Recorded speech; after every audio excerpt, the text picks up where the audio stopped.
नमस्कार दोस्तों, स्वागत है आप सभी का आपके YouTube चैनल शिक्षा शास्त्री में। दोस्तों, आज हम लोग बात करेंगे शिक्षा के अभिकरणों के बारे में, एजेंसीज ऑफ एजुकेशन। शिक्षा के औपचारिक अभिकरणों की अगर बात करें तो इसमें विद्यालय, महाविद्यालय आते हैं। अनौपचारिक अभिकरणों की बात करें तो इसमें परिवार, समुदाय, युवा संगठन और युवा आंदोलन तथा राज्य आते हैं। शिक्षा को हम एक आजीवन सामाजिक प्रक्रिया के रूप में देखते हैं। यह विभिन्न सामाजिक संस्थाओं के माध्यम से व्यक्ति को शिक्षित करने का कार्य करती है, जैसे परिवार, समाज, राज्य, विद्यालय आदि संस्थाएं औपचारिक या अनौपचारिक रूप से व्यक्ति को शिक्षित करती हैं। अतः इन्हें शिक्षा के अभिकरण की संज्ञा दी गई है। वे समस्त संस्थाएं जो व्यक्ति का समाजीकरण करती हैं, शिक्षा के अभिकरण कही जा सकती हैं। शिक्षा के अभिकरण के अगर अर्थ के संबंध में बात करें तो हम कह सकते हैं कि शिक्षा के कार्य विभिन्न सामाजिक संगठनों और संस्थाओं के माध्यम से पूर्ण होते हैं। कुछ संस्थाएं जैसे विद्यालय शिक्षा देने के लिए समाज द्वारा निर्मित किए गए हैं, इनको औपचारिक शिक्षा के अभिकरण कहा जाता है।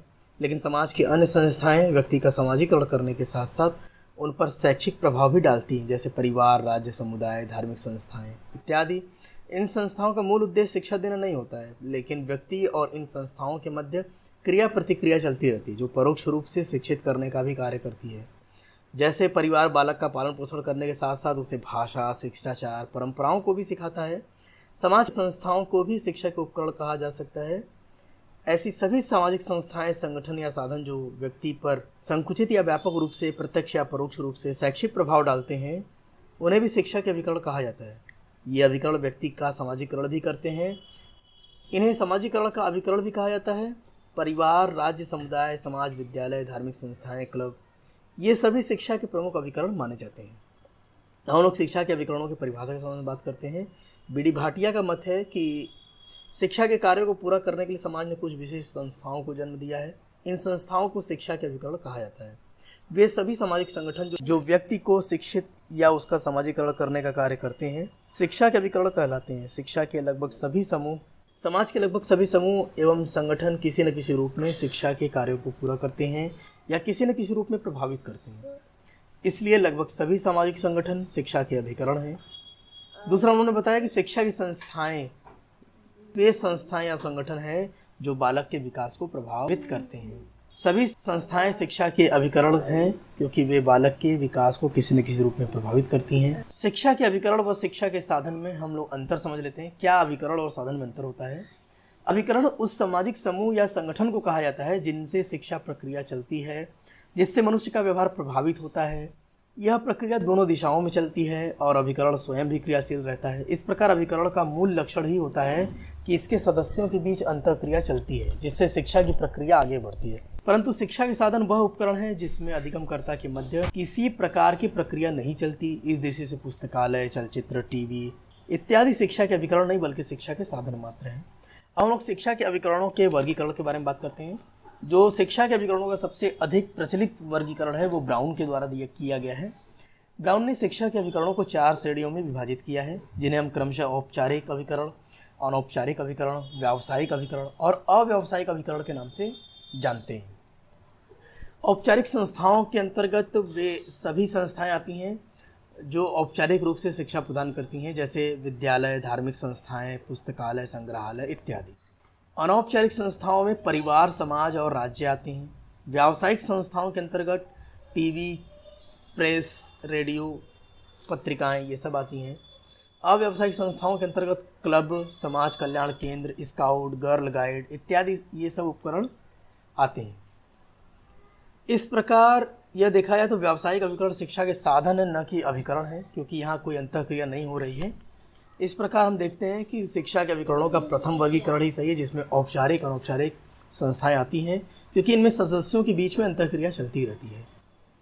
जो सदस्य शिक्षक को प्रभावित करते हैं, शिक्षित करते हैं, इन्हीं अभिकरणों के बारे में हम लोग विशेष रूप से अध्ययन करते हैं, क्योंकि ये सक्रिय अभिकरण होते हैं। इसके अलावा अभिकरणों को सक्रिय और निष्क्रिय अभिकरण के रूप में भी विभाजित किया गया है। शिक्षा के अभिकरणों का यह वर्गीकरण शिक्षार्थी अभिकरण के मध्य चलने वाली क्रिया प्रतिक्रिया के आधार पर किया गया है। सक्रिय अभिकरणों में शिक्षा 2 मुख्य प्रक्रिया होती है, जिसमें शिक्षार्थी और शैक्षिक अभिकरण के मध्य अंतःक्रिया चलती रहती है।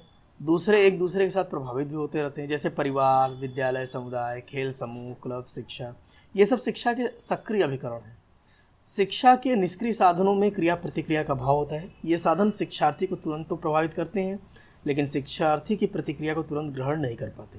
यद्यपि वे कुछ अंतराल के बाद जनमत, आलोचना आदि के द्वारा भी अप्रत्यक्ष रूप से प्रभाव ग्रहण करते हैं। निष्क्रिय साधनों में प्राय जनसंपर्क के साधन जैसे टीवी, रेडियो, चलचित्र, समाचार पत्र, पुस्तकालय, संग्रहालय, प्राणी उद्यान इत्यादि आते हैं। निष्क्रिय साधन सक्रिय साधनों की अपेक्षा व्यक्ति को कम प्रभावित करते हैं, लेकिन वर्तमान युग में दूर संचार माध्यमों में क्रांति होने तथा जनसंख्या वृद्धि के कारण शिक्षा जगत में निष्क्रिय साधनों का प्रभाव बढ़ता जा रहा है, क्योंकि ये दूरस्थ शिक्षा प्रणाली के प्रभावशाली साधन बन गए हैं।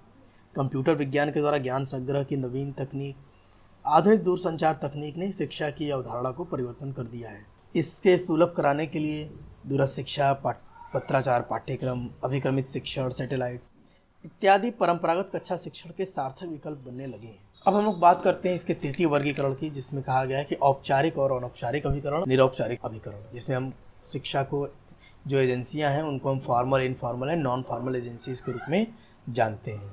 औपचारिक अभिकरण के बारे में कहा गया है कि जिन संस्थाओं का प्रमुख उद्देश्य या कार्य शिक्षा के समाज को शिक्षित करना मात्र होता है, उन्हें औपचारिक या सांविधिक शिक्षण के अभिकरण कहा जाता है। जैसे विद्यालय औपचारिक शिक्षा का अभिकरण है, नियमबद्ध और सुनियोजित शिक्षा प्रदान करता है। औपचारिक शैक्षिक अभिकरण के अंतर्गत वे संस्थाएं आती हैं जिनका मुख्य कार्य शिक्षा देना न होकर के कुछ अन्य होता है, लेकिन वे अपने मूल उद्देश्यों को पूरा करते समय बालक पर शैक्षिक प्रभाव भी डालते हैं। ये व्यापक जीवनोपयोगी शिक्षा प्रदान करते हैं, निरंतर अंतःक्रिया प्रतिक्रिया द्वारा व्यक्ति का समाजीकरण करते हैं। परिवार या घर, समाज, समुदाय, राज्य, धार्मिक संस्थाएं, ये सभी अनौपचारिक शिक्षा के अभिकरण कहे जाते हैं। औपचारिक अभिकरणों की कुछ विशेषताओं के बारे में जान लेते हैं कि समाज और राज्य अपने निश्चित उद्देश्यों की प्राप्ति औपचारिक अभिकरणों के द्वारा करता है। इनका प्रमुख उद्देश्य व्यक्ति को शिक्षा देना होता है। ये निश्चित नियमों का पालन करते हुए निश्चित स्थान और समय पर पूर्व निर्धारित पाठ्यक्रम के अनुसार शिक्षा देते हैं। औपचारिक अभिकरण विभिन्न विषयों का संगठित और गहन ज्ञान कम से कम समय में श्रम के द्वारा नई पीढ़ी को प्रदान करने में सक्षम होते हैं। इन संस्थाओं की सहायता के बिना समाज के विशाल ज्ञान भंडार को नई पीढ़ी को हस्तांतरित कर पाना असंभव है। औपचारिक अभिकरणों से प्राप्त शिक्षा नियमित, सुगठित और व्यवस्थित होती है। इन अभिकरणों से प्राप्त शिक्षा प्राय औपचारिक, पुस्तकीय और अव्यवहारिक होती है। इसका वास्तविक जीवन में न्यून संबंध होता है, व्यापकता और वास्तविकता का अभाव होता है।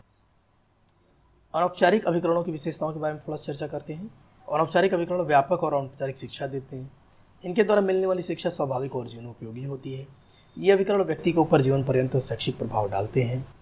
अनौपचारिक शिक्षा अभिकरणों का व्यक्तित्व निर्माण, चारित्रिक विकास, समाजीकरण करने में महत्वपूर्ण योगदान होता है।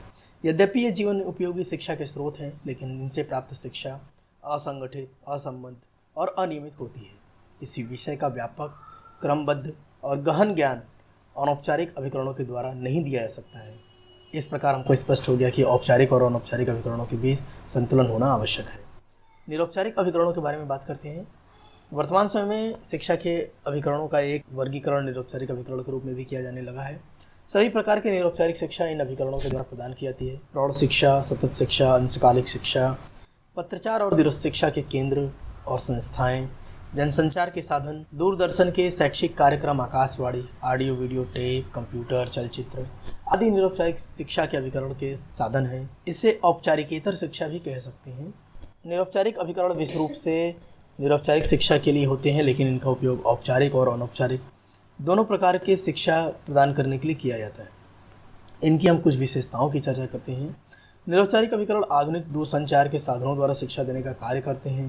Satellite, Doordarshan, Akashvani, audio video tape, computer, internet, email, phone, पत्र पत्रिकाएं तथा पत्राचार आदि के प्रमुख साधन हैं।